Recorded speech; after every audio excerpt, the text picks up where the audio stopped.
Certainly individual cults will vary, but are there any universal characteristics, any common denominators that we can find across the board that would mark pretty much every cult? Well, I'll start, and then you can give me your thoughts, Andrew. I think one of the things you'll see that's universally is that you will have it'll be a group of people or an organization either centralized around a charismatic leader that is on some level either proclaiming deity, that they somehow are divine or God in the flesh. You've seen that manifested many different times. Just for the sake of time, there's a lot of examples we could give. Or they believe that they are tapped into a source, be it God, the universe, whatever you want to call it, and they are deriving this revelation. And the only way to be in the know, to be in the truth, is through them. So in other words, they're sort of trying to emulate really what Christ warned about, false Christ, false messiahs appearing. So that's usually one characteristic. You'll have someone who is a charismatic leader tapped into some sort of revelatory source. I'll give one more, just sociological. You would have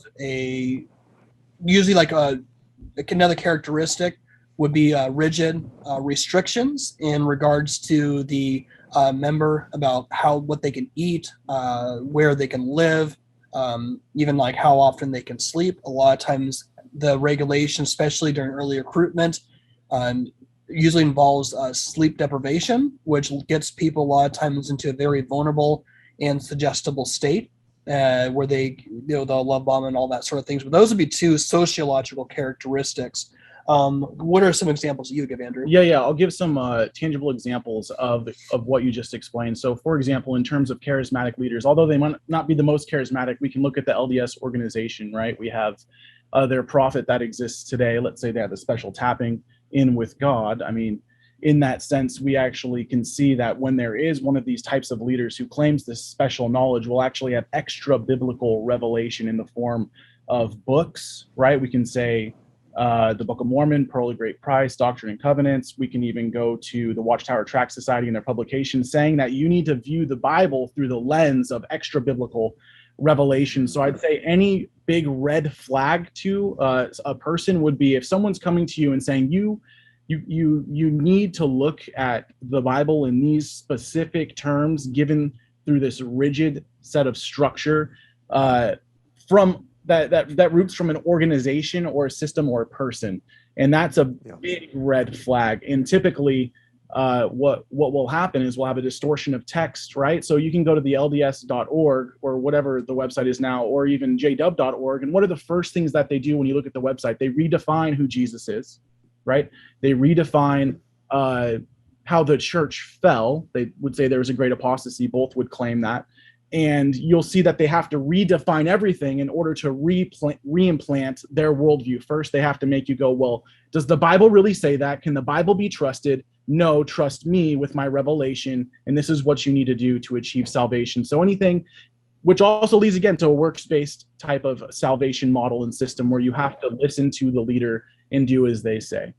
Right. Yeah, that's really helpful. So bringing people the social aspect, bringing them to a place of vulnerability, and then trying, basically breaking them down and then building them back up, reshaping them, affirming them, the love bomb thing that you said, Jeremiah, but then also this sense of always around one charismatic leader. And I have experienced that where people say, man, I never understood the Bible until so-and-so, until so-and-so's teaching.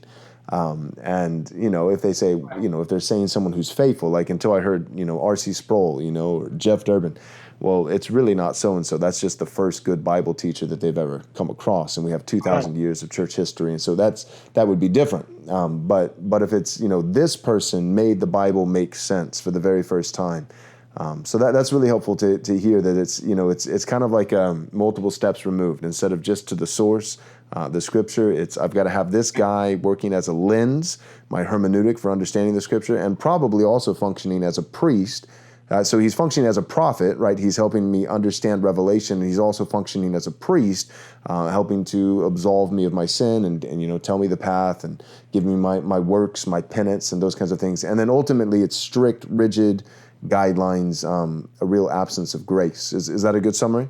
I think Yeah. that's brilliant. It's beautiful that you pointed out in that sense of how they try to achieve what Jesus achieved perfectly, because they don't Right. actually give a sacrifice for people's sins. Instead, the cult leader wants everyone else to sacrifice things for them, which is something that I'd point out. Mhm. I think that was a beautiful. That's good. Batman. Yeah, and I think I'm glad you brought that out too, that a lot of times people will go up to even like one of our pastors or Jeff Durbin, for example, and say, wow, that's just amazing the way he's doing this expository preaching. I've never heard that. But again, if you're going to a very seeker sensitive, friendly church where it's the 30 minutes of the self-help, go and get it all, but then all of a sudden it's the first time you're hearing about justification, the imputation of Christ's righteousness, or hearing about the role that the gospel had, the gospel of the kingdom that's being proclaimed. We've been now in the gospel of Matthew, I think, for I don't know, 7 years. we're kind of towards the end. Yeah. But what's different though is that when we talk about someone who's revelatory and charismatic, that's not the ultimate standard. What ends up, what you ultimately would have to do is that, yeah, this person can be charismatic. They can, have a maybe a magnetic personality that kind of draws you in to hear what they're having to preach, but ultimately doesn't line up with scripture. So Right. if there's a group of people who are following, for example, a charismatic leader, and he's teaching from the Bible, and people are saying, wow, I've never heard anything like this before, something unique that he's saying, but it doesn't line up historically with basic Christian orthodoxy, or maybe he's sort of being honest on the forefront, but then once you become a member, you start learning the deeper doctrines, and through that, maybe you find out salvation is actually a 10-step process you have to do, or Right. all of a sudden the deity of Christ begins to be questioned. Well, actually, we have some deeper doctrine. There's always this appeal within the cults and the occult, and it's been something that Christianity has been at war with since its inception, is the aspect of secret, hidden, esoteric knowledge. That is something Right. that the cults always will appeal to. So a good biblical pastor will say, don't take my word for it. Test what I say by scripture. So even this past week, when I was out at the one of the Mormon wards we were doing outreach, I would say, don't take my word for it. Like, go home and read this yourself. You don't say, this is my word and this is the way, this is my way because Right. of the highway, this is my way because I said so. So yeah, I really appreciate the fact that you brought that up. Thanks for watching this video. We hope you enjoyed it. If you did enjoy it, we hope that you'll take a moment and subscribe to our YouTube channel so that you can watch more content like this. Also, take a moment and give this video a like so that it can reach more people. And take a moment and click on the bell so that you'll be notified whenever we come out with new content. Thanks so much. God bless.